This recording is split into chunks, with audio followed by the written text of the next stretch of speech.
Just when you thought you were out, they pull you back in. By late 2025, inflation was yesterday's story, and disinflation had done its work. Rate cuts were, of course, the reward. The market had moved on, or so we thought. Yesterday's April CPI report changed that. Headline inflation came in at 3.8% year on year, ahead of consensus, and the highest reading since May 2023.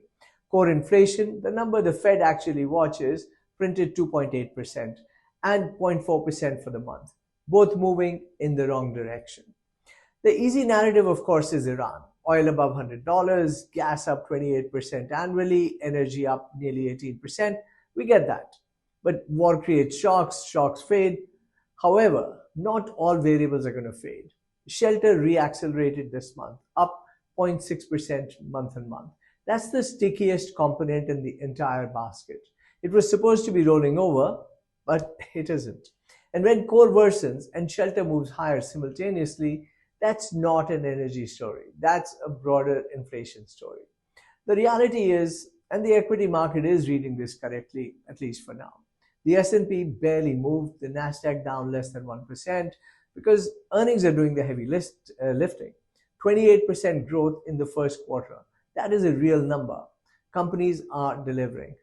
And here's what our line in the sand is. Resilient earnings can absorb one bad inflation print, but can they absorb a trend?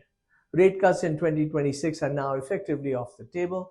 The Fed can't really move with core above 2.8% and shelter reaccelerating. Risk delayed is not risk negated. Watch three things from here. Core CPI next month.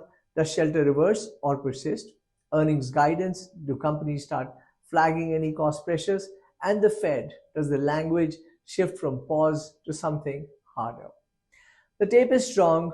The earnings are real.